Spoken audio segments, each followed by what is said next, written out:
विद्यार्थियों, आप सभी का स्वागत है आपके अपने YouTube चैनल गणित मास्टर पर। विद्यार्थियों, आज हम उपस्थित हुए हैं आप सभी लोगों के समक्ष और आज हम पढ़ने वाले हैं यूपी बोर्ड कक्षा 10 विज्ञान एनसीईआरटी पाठ्यक्रम में है और हम आज से शुरुआत कर रहे हैं भौतिक विज्ञान। भौतिक विज्ञान में जो हमारा पहला टॉपिक रहेगा वो है, जो पहला पाठ है वह है प्रकाश, परावर्तन तथा अपवर्तन। और जो पहला टॉपिक आज हम पढ़ेंगे वो हम पढ़ेंगे प्रकाश। प्रकाश के बारे में अगर हम बात करें, प्रकाश होता क्या है, तो आप सभी लोग इस नाम से जरूर परिचित है कि प्रकाश क्या होता है। लाइट। प्रकाश अगर हम बात करें तो प्रकाश होता क्या है, लाइट होता है। लाइट मीन्स प्रकाश। अब हम आप लोगों से बात करते हैं, कोई भी वस्तु हमें दिखाई कब देती है? कोई भी वस्तु हमें कब दिखाई देती है? आप लोग क्या उत्तर देंगे? कोई भी वस्तु हमें क्यों दिखाई देती है? कोई भी वस्तु दिन में दिखाई देती है, रात में नहीं दिखाई देती है। क्यों नहीं दिखाई देती है? अब उत्तर आप लोगों का क्या होगा कि कोई भी वस्तु दिन में इसलिए दिखाई देती है क्योंकि उस वस्तु पर प्रकाश पड़ता है। क्या पड़ता है? उस वस्तु पर प्रकाश पड़ता है। और रात में क्यों नहीं दिखाई देती? क्योंकि रात में उस वस्तु पर प्रकाश जब नहीं पड़ता है तब वह वस्तु हमें नहीं दिखाई देती है। वह वस्तु हमें नहीं दिखाई देती है। अब देखिए, अगर हम उदाहरण ले लें तो तारे आसमान में टिमटिमाते रहते हैं। तारे आसमान में टिमटिमाते रहते हैं। क्यों टिमटिमाते रहते हैं? क्योंकि तारों में अपना प्रकाश होता है। क्या होता है? तारों में अपना प्रकाश होता है। और प्रकाश होने के साथ साथ में हवा में धूल के कण भी उपस्थित होते हैं। जो धूल के कण जब हवा में उड़ते रहते हैं तो तारों का प्रकाश हमारी आंखों तक स्पष्ट रूप से नहीं पहुंच पाता है। इसलिए तारे हमें कैसे दिखाई देते हैं? टिमटिमाते हुए दिखाई देते हैं। कोई भी वस्तु अगर हमको दिखाई दे रही है तो वो क्यों दिखाई दे रही है? क्योंकि जब उस पर प्रकाश पड़ता है, वस्तु के ऊपर प्रकाश जब पड़ता है, तब जो आंख हमारा होता है, वस्तु से पर प्रकाश पड़ा और प्रकाश वहां से परावर्तित होकर जब हमारी आंखों तक पहुंचता है, जब हमारी आंख के रेटिना तक वह प्रकाश पहुंचता है, तब वह वस्तु दिखाई देती है। तब वह वस्तु दिखाई देती है। इसीलिए कोई भी वस्तु हमें अंधेरे में नहीं दिखाई देती है और जब प्रकाशित होता है वह वस्तु, तब जो उससे परावर्तन होता है, जो प्रकाश का परावर्तन होता है, उसके कारण ही वह वस्तु हमें दिखाई देती है। अब जैसे ही ये सूर्य है, क्या है? यह सूर्य है और यहां से रोशनी निकली, यहां से रोशनी निकली और किसी वस्तु पर, जैसे ये कोई वस्तु है, अब इसको अगर हमको देखना है तो अगर ये वस्तु पर प्रकाश पड़ा तब तो ये हमको दिखाई देगा। लेकिन अगर हमने इस रोशनी के सामने ऐसे दीवार खड़ा कर दिया, क्या खड़ा कर दिया? दीवार जब खड़ा कर दिया तो क्या यह वस्तु हमको दिखाई देगा? यह वस्तु हमको तब ये स्पष्ट नहीं दिखाई देगा क्योंकि जो प्रकाश पहुंच रहा था वह प्रकाश इस पर नहीं पहुंच पाएगा, इस वस्तु पर यह प्रकाश नहीं पहुंच पाएगा और यह जो ये वस्तु है ये हमको स्पष्ट नहीं दिखाई देगा। हम किसी वस्तु को अगर देखते हैं तो ये किसकी खासियत है? ये हमारी आंखों का करामात है। ये हमारी आंखों का करामात नहीं है। यह वस्तु जो प्रकाश का करामात होता है। अगर ये प्रकाशित हो रहा है तो वस्तु हमको दिखाई देगा, अगर यह वस्तु प्रकाशित नहीं हो रहा है तो यह वस्तु हमको दिखाई नहीं देगा। अभी हमने बताया किसी भी वस्तु पर जब प्रकाश पड़ता है तब उससे जो प्रकाश की किरण होती है वो परावर्तित होती है। अब ये यहां से जब प्रकाश की किरण ऐसे पड़ी क्या हुआ, जब प्रकाश की किरण यहाँ पर पड़ी तो ये जो पिंड था, ये जो वस्तु था, ये प्रकाशित हुआ।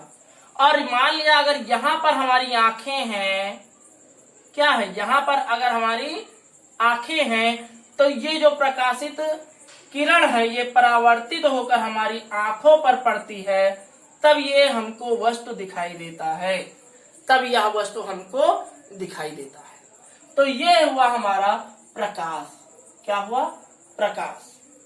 प्रकाश का महत्व क्या है, प्रकाश का महत्व यही है कि प्रकाश के कारण ही हमें कोई वस्तु दिखाई देती है। अगर प्रकाश ना हो तो हमें वह वस्तु नहीं दिखाई देगी, हमें वह वस्तु नहीं दिखाई देगी। अभी हमने बताया कि कोई भी वस्तु हमको क्यों दिखाई देता है, जब वह वस्तु प्रकाशित होता है तो हमें दिखाई देता है। अब देखिए, अगर कोई पिंड, अगर कोई वस्तु ये बहुत छोटा हो, क्या हो, बहुत छोटा हो, और यहां पर हमने एक मान लिया कि गत्ता लगा दिया, गत्ता लगा दिया जो होता है कार्क, और इसमें छोटा सा होल कर दिया। क्या कर दिया, छोटा सा होल कर दिया। तो यहां से जो प्रकाश की किरण है वो निकलेगी, क्या होगी, वो निकलेगी, ऐसे निकलेगी कि नहीं निकलेगी। और यहां पर अगर कोई छोटा सा पिंड रखा हो तो यहां से टकराने के बाद में प्रकाश की किरण जो होगी वो हल्का सा तिरछा हो जाएगी। क्या हो जाएगी, हल्का सा ये क्या हो जाएगा, डाइवर्ट हो जाएगा। तो इसको क्या कहते हैं, इसको प्रकाश का विवर्तन कहते हैं। क्या कहते हैं, प्रकाश का विवर्तन कहते हैं।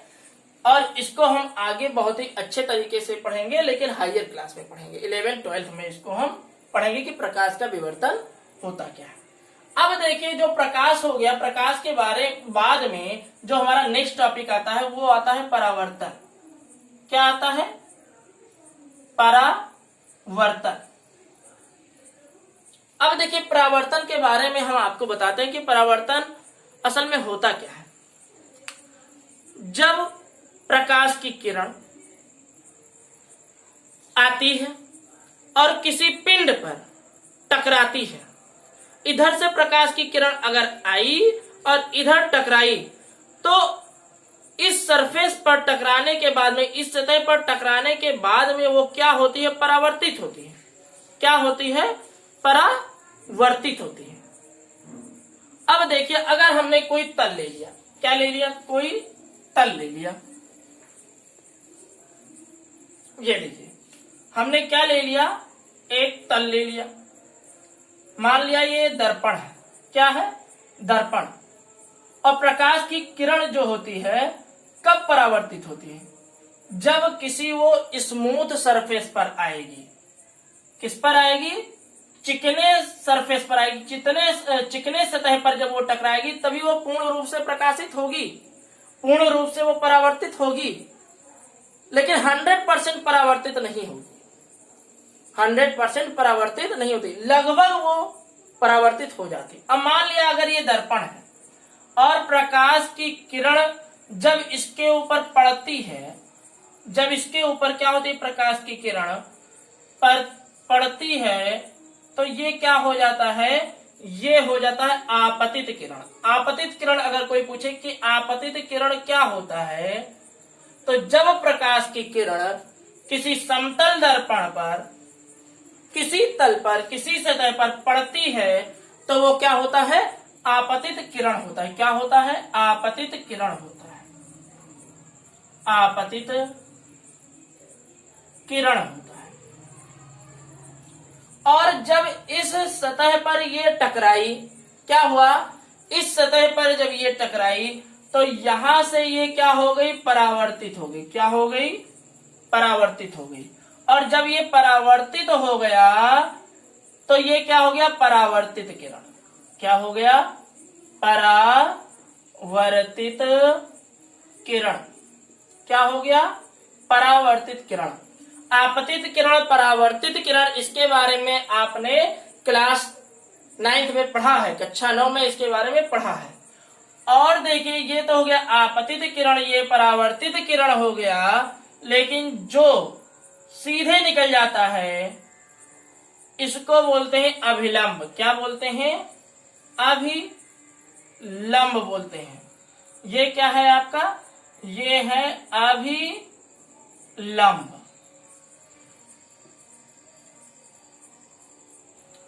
क्या है? अभिलंब है। अब देखिए, प्रकाश की किरण जब किसी सरफेस पर पड़ती है, किसी सतह पर पड़ती है, तो वो आपतित किरण होती है। और जब प्रकाश की किरण उस पर टकरा कर वो परावर्तित होती है, तो वो परावर्तित किरण होती है। और ये जो है, ये आपका आपतन बिंदु है। क्या है? आपतन बिंदु। और आपतन बिंदु पर अभिलंब बनता है। क्या बनता है? अभिलंब बनता है। तो ये हो गया परावर्तित किरण, आपतित किरण और अभिलंब। अब देखिए परावर्तन के नियम। क्या? परावर्तन के नियम। तो परावर्तन के दो नियम है। कितने नियम है? परावर्तन के दो नियम है। पहला नियम क्या है? पहला नियम तो यही है, आपतित किरण और परावर्तित किरण, इनके बीच का जो कोण होता है वो क्या होता है? समान होता है। अगर हम इसको आपतित किरण को एंगल आई मान लें और इसको परावर्तित को एंगल आर मान लें, तो ये दोनों क्या हो जाएगा? ये दोनों बराबर हो जाएगा। क्या हो जाएगा?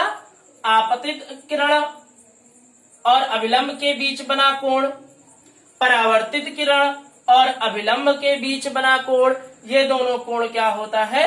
बराबर होता है।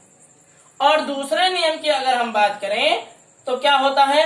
आपतित किरण, आपतन बिंदु पर बना अभिलंब और परावर्तित किरण, ये तीनों एक ही तल पर होते हैं। जैसे ये तल ऊपर वाला है, तो ये तीनों क्या होते हैं? एक ही तल पर होते हैं। एक ही तल पर होते हैं। क्या क्या? आपतित किरण, आपतन बिंदु पर बना अभिलंब और परावर्तित किरण, ये तीनों एक ही तल पर होते हैं।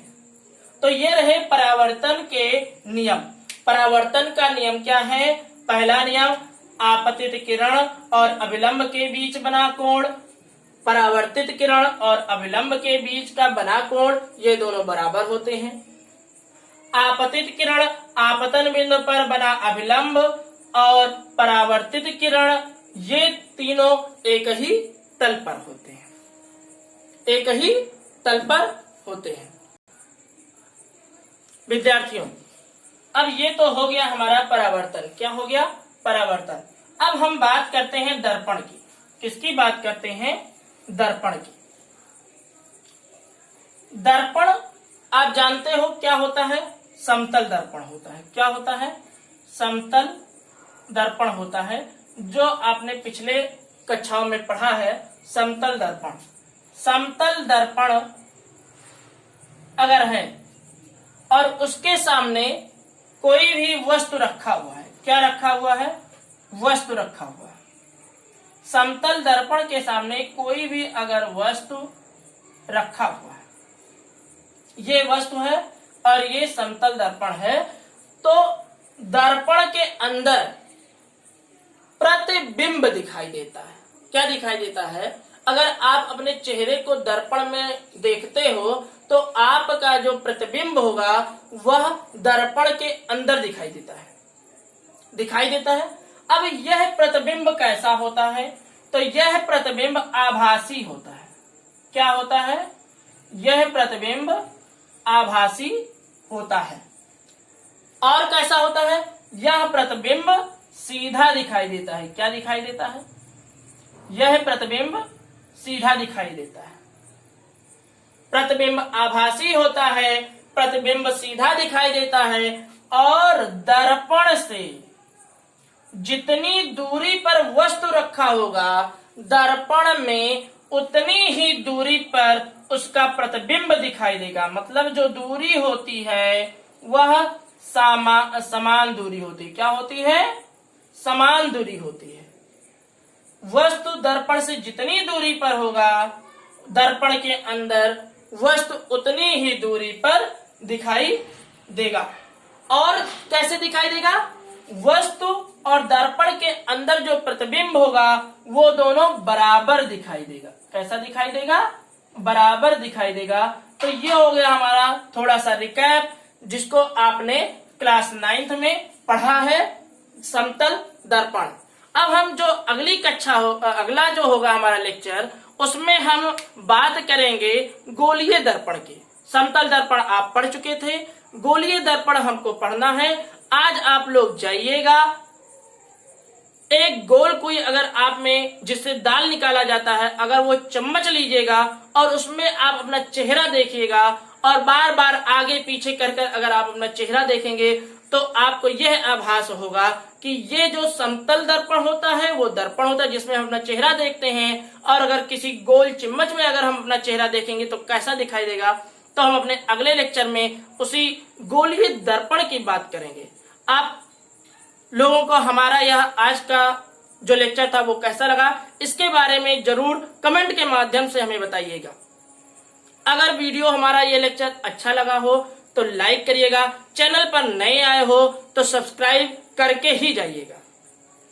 फिर मिलते हैं अपने नेक्स्ट वीडियो लेक्चर में, तब तक के लिए नमस्कार, जय हिंद।